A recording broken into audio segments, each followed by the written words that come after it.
Baik, selamat pagi, siang, sore, malam, Bapak dan Ibu. Pada kesempatan kali ini, kami, tim KKN UGM, ingin memaparkan tentang pembukuan dan pencatatan keuangan.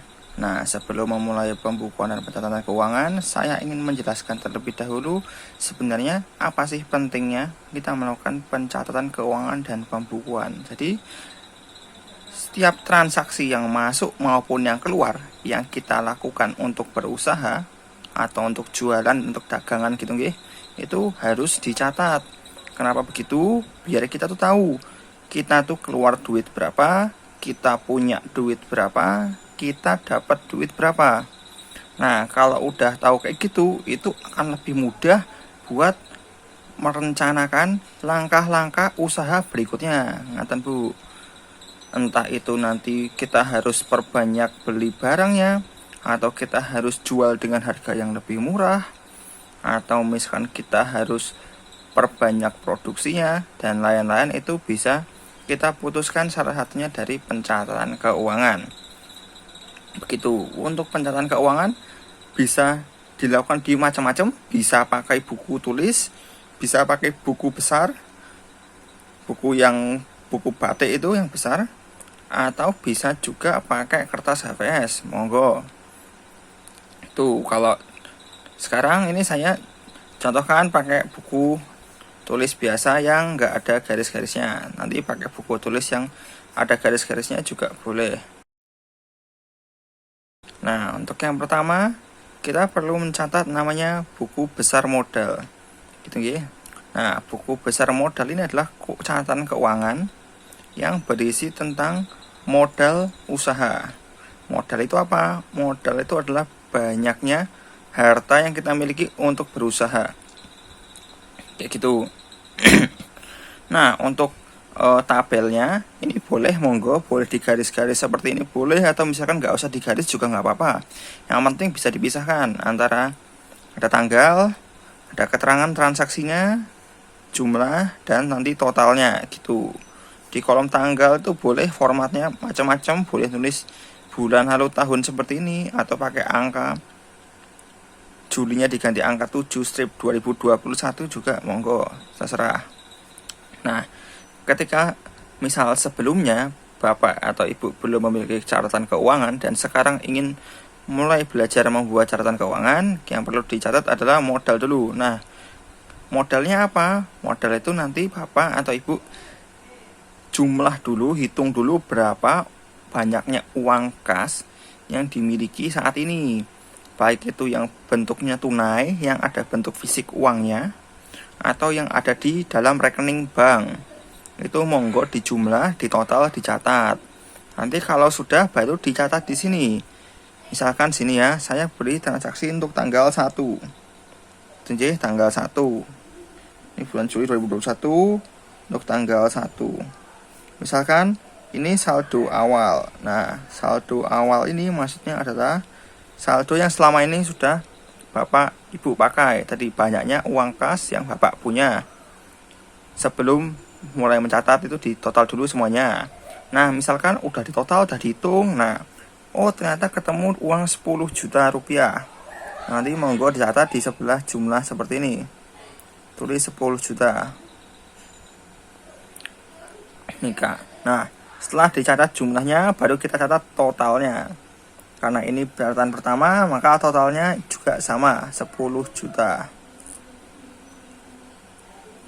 Nah, ini untuk buku besar modal. Jadi kalau misalkan ada saldo awal, tulis saldo awalnya. Nanti semisal Bapak atau Ibu punya tambahan uang pribadi yang ingin ditambahkan untuk di dalam modal sini, itu juga nggak apa. Misalkan dapat uang arisan, atau dapat uang pinjaman dari bank, atau dapat uang lain, itu nanti bisa ditulis di sini. Misalkan aku punya uang tambahan buat tak masukin di dalam sini modal, itu bisa banget. Misalkan nanti tanggal 15 tambah modal gitu, ditulis nih tambah modal. Terus nambah modalnya dikit aja, misalkan cuma punya uang 1 juta, boleh di sini nambah 1 juta. Nah, terus setelah tambah 1 juta di sini di total. Tadi kan tadinya awalnya 10 juta, kita punya tambahan modal 1 juta, maka di sini jadi 11 juta. Gitu. Ini untuk buku besar modal. Nanti untuk catatan selanjutnya akan dijelaskan oleh teman saya. Terima kasih. Oke, selanjutnya saya Ayu akan mencoba membahas cara pencatatan pada akun buku besar biaya produksi.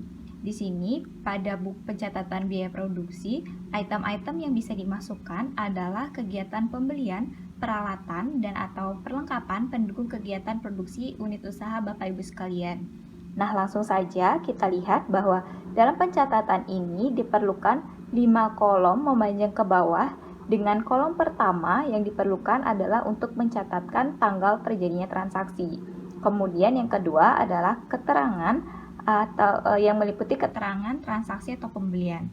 Kemudian ada kuantitas, yaitu jumlah banyaknya yang dibeli.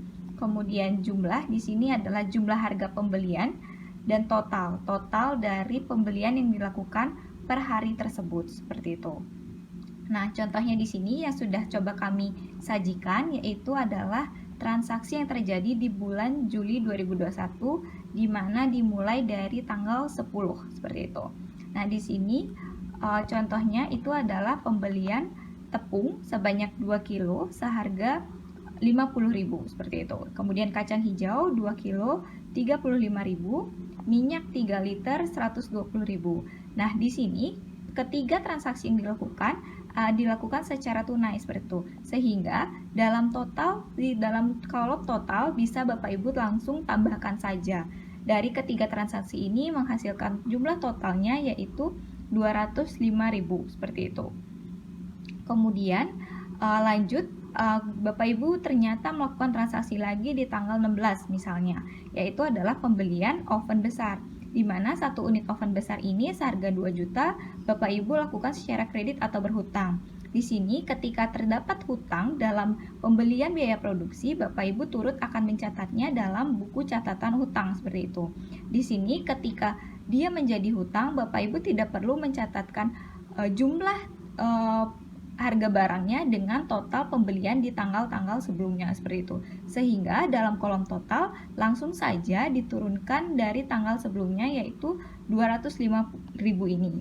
Kemudian terjadi lagi nih ternyata transaksi di tanggal 19 yaitu untuk pembelian plastik kecil dan plastik besar seharga 20.000 dan 60.000. Di sini ketika dilakukan secara tunai langsung bisa ditambahkan dengan total dari tanggal transaksi sebelumnya yaitu 205 ditambah dengan 80.000 sehingga di dalam kolom total bisa mendapatkan jumlah 285.000 seperti itu. Kemudian terjadi lagi transaksi di tanggal 22 seperti itu. Nah, di tanggal 22 ini dilakukan pembelian kardus kemasan dan juga staples dengan harga kardus kemasan yaitu 10 lusin 200.000 misalnya, staples 4 pieces yaitu 80.000 dilakukan secara tunai, langsung bisa ditambahkan dengan pembelian di tanggal sebelumnya di tanggal 19 yaitu 285.000 ditambahkan dengan 280 dengan hasilnya 565.000. Nah, kemudian ternyata di tanggal misalnya 28 misalnya Bapak Ibu membeli lagi untuk keperluan unit usaha produksi yaitu ada wajan besar. Wajan besar 2 unit ini Bapak Ibu beli seharga 500.000 dengan cara kredit atau hutang. Bapak Ibu dapat mencatatkannya di sini dalam kolom keterangan yaitu hutang seperti itu, yang mana turut akan dicatatkan pada buku hutang seperti itu. Nah, kemudian selain wajan juga terlakukan pembelian terhadap panci 1 unit 250.000 dan juga sendok teh 1 lusin 15.000. Nah, di sini karena yang pembelian yang tunai hanya dilakukan untuk panci dan sendok teh, untuk dicatatkan di total ini hanya menambahkan pembelian panci dan sendok teh, yaitu dengan harga totalnya 830.000. Nah, di sini sampai dengan tanggal 28, Bapak Ibu ternyata telah mengeluarkan uang untuk biaya produksi sebanyak 830.000. Dari 830.000 ini nantinya turut akan diakumulasikan di dalam pencatatan kas untuk melihat pergerakan keuangan usaha. Seperti itu.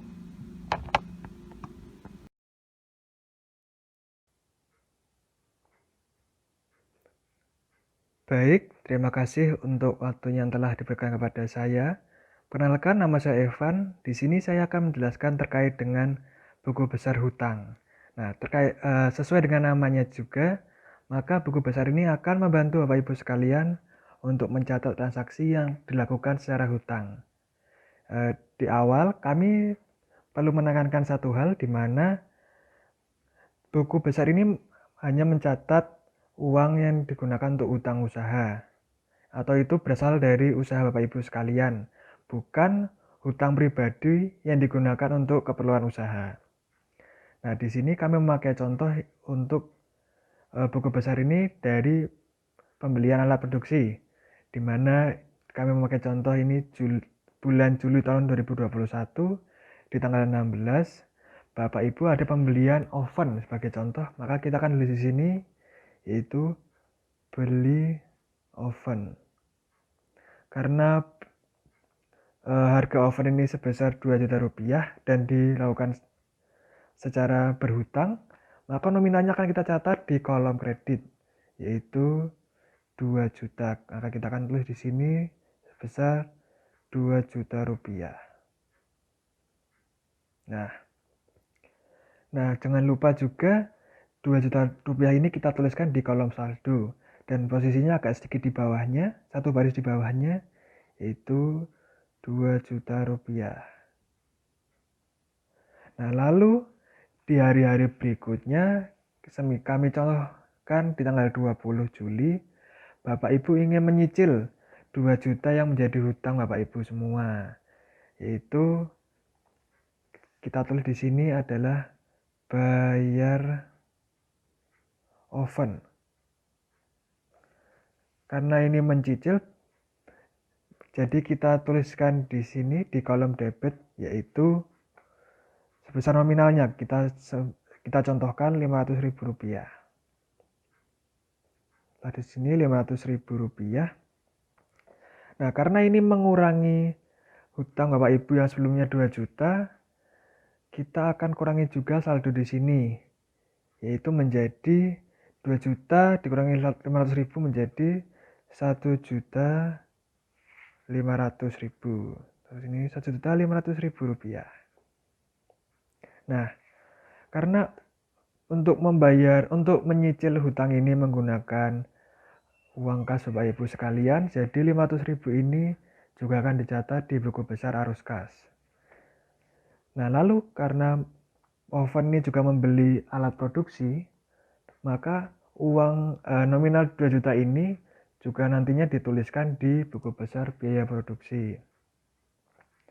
Lalu ternyata di hari-hari berikutnya di akhir bulan ada pembelian mendesak karena wajannya rusak. Jadi kita tuliskan di sini yaitu beli wajan. Karena ini juga dilakukan secara berhutang, maka nominal pembelian wajan ini kita tuliskan di sini di kolom kredit. Kita semisalkan sejumlah 500.000 rupiah. Maka saldo hutang Bapak Ibu juga otomatis bertambah karena ada penambahan hutang yang sebelumnya sudah 1.500.000, ya sekarang akan bertambah menjadi 2 juta rupiah. Begitu. Nah, jadi demikian Bapak Ibu untuk secara ringkasnya. Jadi untuk item apa saja yang dilakukan secara pembeliannya secara hutang, kita tulis di kolom keterangan, yaitu misalnya dibeli oven, jumlahnya nominalnya adalah 2 juta, maka kita akan tulis di kolom kredit yaitu sebesar 2 juta rupiah.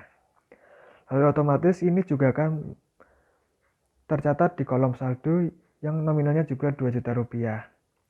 Lalu semisal ada pembayaran hutang atau pencicilan, kita tuliskan nominalnya juga di kolom debit karena itu akan mengurangi hutang dari Bapak Ibu sekalian. Jadi karena sudah dicicil 500.000, maka saldonya berkurang menjadi 1.500.000. Lalu berikutnya juga ada penambahan hutang, yaitu dari pembelian wajan. Maka 500.000 ini dari nominal wajan ini kita tuliskan di kolom kredit sebesar 500.000. Dan itu juga akan menambah saldo hutang Bapak Ibu menjadi 2 juta rupiah. Nah, untuk penulisannya juga 500.000 ini nantinya akan ditulis juga di buku besar arus kas karena mengurangi kas dari usaha Bapak Ibu sekalian, dan biaya nominal ini 2.500.000 ini juga akan ditambahkan di buku besar biaya produksi. Kurang lebih demikian Bapak Ibu yang dapat saya sampaikan terkait dengan pencatatan hutang. Semoga dapat membantu dalam menata keuangan Bapak Ibu sekalian. Terima kasih.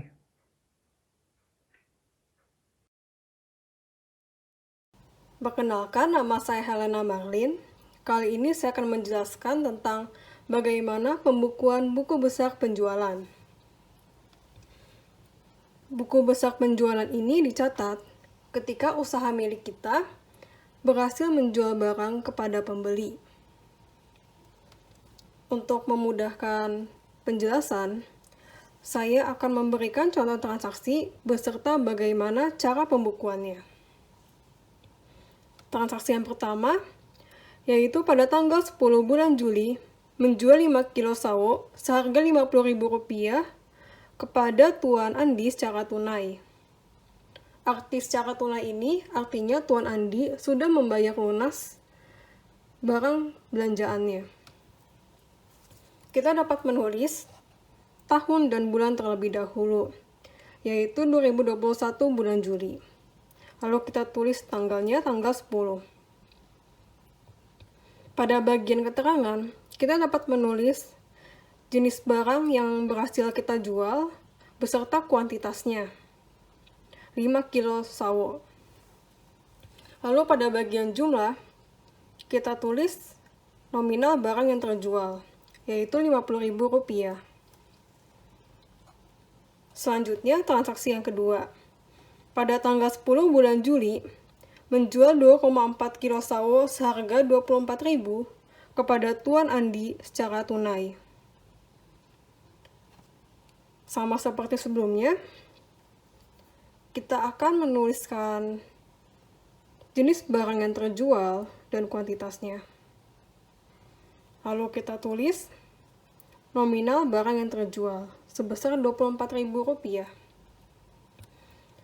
Transaksi selanjutnya, pada tanggal 10 bulan Juli, menjual 3 kilo sawo seharga Rp30.000 kepada Nyonya Ani secara tunai. Kita tulis jenis barang dan kuantitasnya, yaitu 3 kilo sawo, dan jumlah yang terjual atau nominal yang terjual, yaitu Rp30.000. Transaksi tanggal 10 ini sudah selesai semua. Kita dapat menjumlahkan seluruhnya, yaitu menjadi Rp50.000 ditambah Rp24.000 ditambah Rp30.000 menjadi Rp104.000. Lalu kita lanjut ke transaksi tanggal 11. Pada tanggal 11 bulan Juli, menjual 20 kilo sawo seharga Rp200.000 kepada Nyonya Ani secara tunai. Kita tulis nih tanggal 11.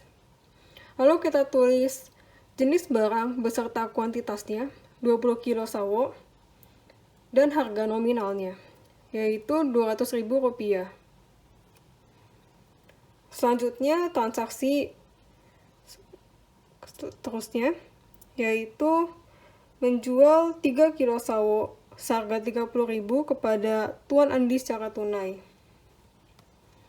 Kita tulis jenis barang beserta kuantitasnya. Kita tulis juga nominal harganya. 3 kilo sawo seharga Rp30.000. Lalu transaksi terakhir untuk tanggal 11. Menjual 5 kilo sawo seharga Rp50.000 kepada Tuan Adit dan akan dibayar di kemudian hari. Arti akan dibayar di kemudian hari ini artinya Tuan Adit ini akan berhutang kepada usaha kita. Maka dari itu sebaiknya kita menulis nama pembeli yang berhutang pada bagian keterangan supaya kita tidak lupa, yaitu Adit. Kita tambahkan juga keterangan dalam kurung piutang supaya kita tidak lupa membukukan ini ke buku besar piutang dagang. Lalu seperti biasa, kita menulis nominal harganya, Rp50.000. Kita dapat menjumlahkan transaksi tanggal 10 dan tanggal 11, yaitu 104.000 ditambah 200.000 ditambah 30.000 dan ditambah 50.000. Hasilnya menjadi Rp384.000. Lalu transaksi tanggal 12 atau transaksi terakhir. Pada tanggal 12 bulan Juli, menjual 10 kilo sawo seharga Rp100.000 pada Tuan Agung dan akan dibayar di kemudian hari. Sama seperti Tuan Adit, Tuan Agung ini juga berhutang karena akan membayar di kemudian hari. Kita tulis tanggalnya, lalu kita tulis nama pembeli yang berhutang, dan kita berikan keterangan piutang. Lalu kita tulis juga nominalnya, yaitu Rp100.000. Setelah itu kita juga dapat menjumlahkan dengan transaksi sebelumnya. Total transaksi tanggal 10 ditambah tanggal 11 itu adalah Rp384.000. Kita dapat menjumlahkannya dengan transaksi tanggal 12, yaitu Rp100.000. Sehingga penjualan kita dari tanggal 10 sampai dengan tanggal 12 itu sebesar Rp484.000. Sekian dari saya. Terima kasih. Perkenalkan, nama saya Helena Marlin. Kali ini saya akan menjelaskan tentang bagaimana pembukuan buku besar piutang dagang. Sebelumnya, apa yang dimaksud dengan piutang dagang? Piutang dagang adalah hak untuk menagih hutang pembeli. Piutang dagang ini terjadi ketika pembeli sudah menerima barang atau jasa dari usaha milik kita, namun pembeli tersebut belum membayar lunas, atau dengan kata lain masih berhutang. Untuk memberikan penjelasan lebih lanjut, saya akan memberikan contoh transaksi beserta tentang bagaimana cara pembukuannya. Transaksi yang pertama, pada tanggal 11 bulan Juli, Tuan Adit membeli 5 kilo sawo seharga Rp50.000 yang akan dibayar di kemudian hari. Akan dibayar di kemudian hari ini artinya Tuan Adit ini berhutang. Maka dari itu kita memperoleh piutang dagang atas Tuan Adit. Pertama-tama kita tulis tahun dan bulan pada bagian tanggal. Lalu kita tulis tanggalnya, tanggal 11. Lalu pada bagian keterangan, kita menulis nama pembeli yang berhutang, yaitu Tuan Adit. Kita tulis nama supaya kita tidak lupa siapa yang berhutang kepada usaha milik kita. Setiap pembeli berhutang, kita selalu menulisnya pada bagian debit, karena piutang dagang ini merupakan bagian dari harta atau aset, yang mana jika bertambah, selalu ditulis dalam bagian debit. Pada bagian debit ini kita tulis nominalnya, yaitu Rp50.000. Lalu, bagian kredit dan saldonya tetap kosong. Kita lanjut ke transaksi selanjutnya. Pada tanggal 12 bulan Juli, Tuan Agung membeli 10 kilo sawo seharga Rp100.000 yang akan dibayarkan di kemudian hari. Akan dibayarkan di kemudian hari ini, ya artinya Tuan Agung itu berhutang. Sama seperti sebelumnya, kita tulis tanggalnya, yaitu tanggal 12. Kita tulis siapa yang berhutang, yaitu Tuan Agung. Kita tulis juga nominalnya, yaitu Rp100.000. Lalu, kita dapat menjumlahkan nominal tanggal 11 dan nominal tanggal 12. Ketika debit ketemu debit, kita dapat menjumlahkannya. 50.000 ditambah 100.000 menjadi 150.000. Kita dapat menulisnya pada bagian saldo. Lalu transaksi yang terakhir. Pada tanggal 15 bulan Juli, Tuan Adit melunasi pembelian sawo yang telah dibeli pada tanggal 11 bulan Juli. Kita tulis tanggalnya tanggal 15, lalu kita tulis namanya pada bagian keterangan. Setiap pembeli tersebut melunasi hutangnya, kita tulis pada bagian kredit, yaitu 50.000. Setelah itu kita dapat menjumlahkan nominal dari tanggal 11 sampai dengan tanggal 15. Dari tanggal 11 sampai tanggal 12 ini saldonya 150.000. 150.000 pada bagian debit. Namun pada tanggal 15 ini terdapat 50.000 pada bagian kredit. Ketika debit bertemu kredit, maka akan berkurang. 150.000 dikurang dengan 50.000, maka hasilnya akan menjadi 100.000 rupiah. Jadi, total piutang dagang usaha milik kita sampai dengan tanggal 15 ini yaitu sebesar 100.000 rupiah, di mana Tuan Agung ini masih berhutang. Sekian dari saya, terima kasih. Perkenalkan, nama saya Vero. Sekarang saya akan menjelaskan tentang buku besar beban. Nah, pertama, beban itu apa? Beban itu adalah tagihan yang harus dibayarkan dan tidak berhubungan secara langsung dengan penjualan.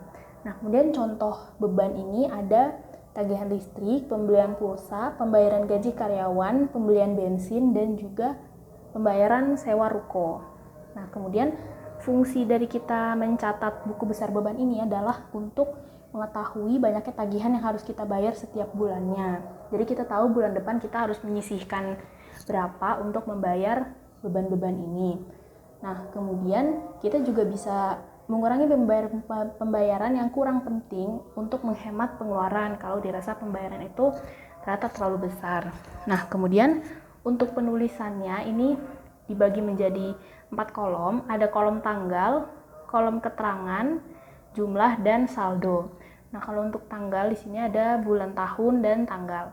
Nah, kemudian untuk transaksinya dimulai dari tanggal 1, itu ada saldo awal sebesar 1.050.000. 1.050.000 ini didapatkan dari buku besar beban di bulan Juni. Nanti akan saya jelaskan di akhir. Kemudian yang kedua ini ada transaksi beban gaji. Tapi ini bisa ada, bisa tidak, karena kalau memang kita tidak punya karyawan, berarti kan kita tidak perlu menggaji. Nah, berarti beban gaji ini tidak ada. Kemudian kalau untuk di sini kan karena ada, jadi dijumlah. Kemudian di tanggal 10 ini ada beban bahan bakar dan beban telepon. Jadi beban bahan bakar ini yang kita gunakan sebagai bahan bakar penunjang produksi, misalnya untuk alat atau untuk alat transportasi. Jadi bukan untuk penggunaan pribadi kita. Kemudian ada beban telepon, ini untuk misalnya pembelian pulsa. Ini juga bukan untuk penggunaan pribadi, melainkan yang untuk menunjang kegiatan kita selama berproduksi atau berjualan.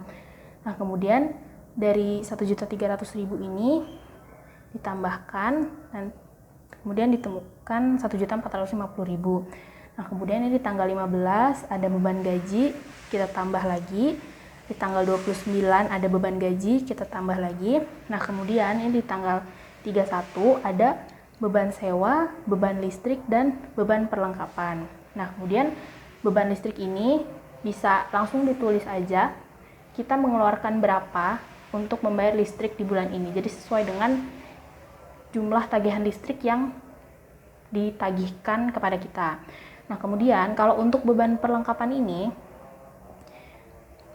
bentuknya tidak berupa uang tapi berupa bahan baku produksi. Jadi misalnya bulan ini kita membeli bahan baku untuk produksi sebesar 1 juta rupiah. Nah, tapi setelah kita hitung setiap harinya, ternyata bahan baku produksi yang kita gunakan itu selama 1 bulan, totalnya ada Rp650.000. Nah, berarti yang ditulis di buku besar beban ini sebesar Rp650.000.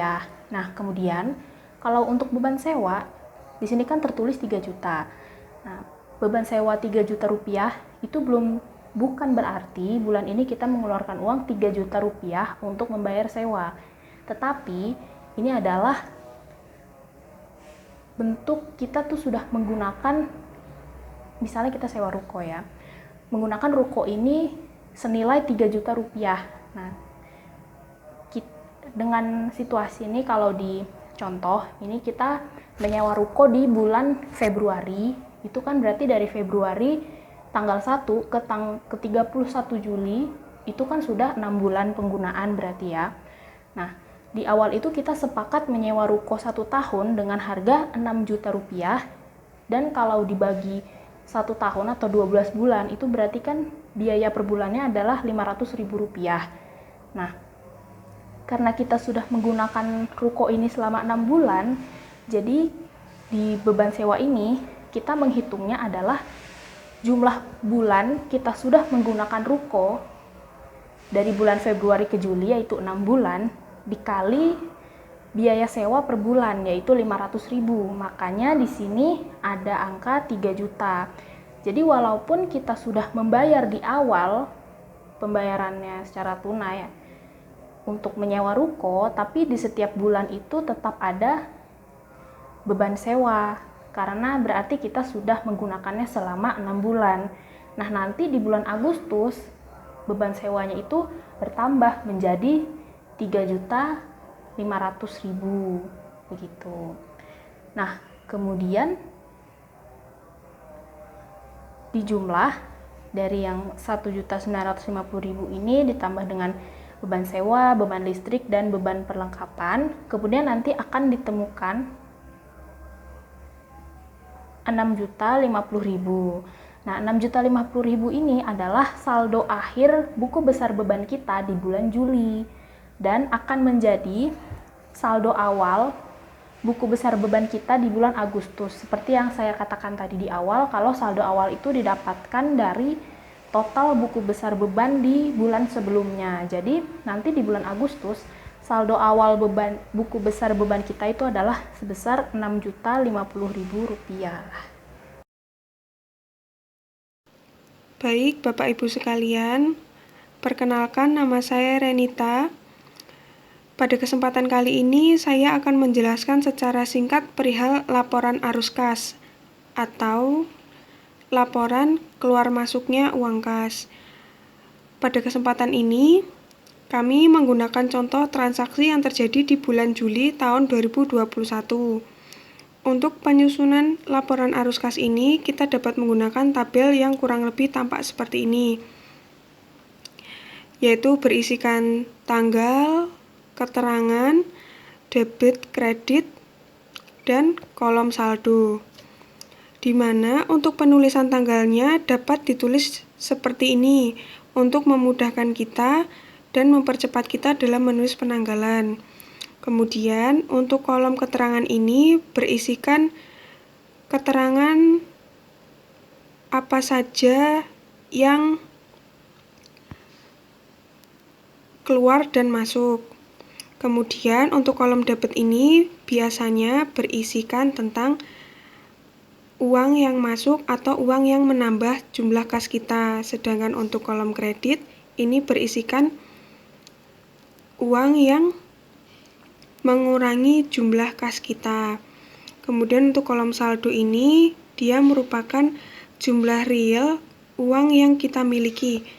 Nah, untuk kolom saldo ini dia sifatnya tambah kurang dari kolom debit dan kolom debit.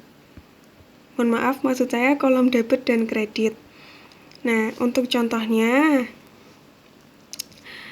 pada bulan Juli, tepatnya tanggal 1, terdapat saldo awal. Nah, saldo awal ini dapat berasal dari sisa atau dari laporan keuangan di bulan sebelumnya, atau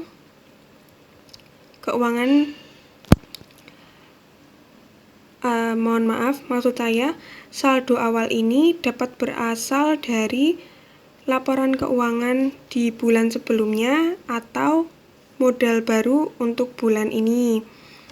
Nah, kemudian di kolom saldo dapat kita tulis sejumlah uang yang masuk di kolom debit, yaitu 10 juta. Kemudian pada tanggal 1 juga terjadi atau bertepatan dengan pembayaran gaji untuk karyawan kita. Nah, itu sebagai contoh gajinya sebesar 250.000. Lalu di kolom saldo, uang 10 juta atau saldo awal kita tadi dapat dikurangi 250.000 sehingga menjadi 9.750.000. Pada laporan arus kas ini berfungsi untuk menunjukkan bagaimana kemampuan usaha kita untuk membayarkan kewajiban, yang mana kewajiban itu dapat berisi tentang pembayaran gaji, pembayaran biaya produksi, pembayaran utang, dan sejenisnya. Laporan arus kas ini juga bertujuan supaya kita dapat lebih mudah untuk mengetahui jumlah real yang dimiliki atau saldo real yang kita miliki saat ini. Selain itu, kegunaan laporan arus kas juga supaya kita dapat mengerti jumlah laba kotor yang kita miliki. Dalam pencatatan laporan keuangan, sebaiknya untuk keuangan usaha dapat dilakukan minimal 1 bulan sekali, tergantung pada kebutuhan dan kenyamanan Bapak Ibu sekalian. Lalu, dalam penulisan laporan arus kas ini, sebaiknya dipisahkan antara keuangan pribadi dan keuangan usaha, karena sejatinya keuangan usaha merupakan keuangan murni milik usaha kita, sehingga apabila di akhir bulan terdapat jumlah yang tidak sesuai, maka kita dapat menelusurinya dari laporan arus kas maupun laporan keuangan yang lainnya. Baik, demikian penjelasan singkat dari saya dan dari kami semua. Semoga bermanfaat. Terima kasih.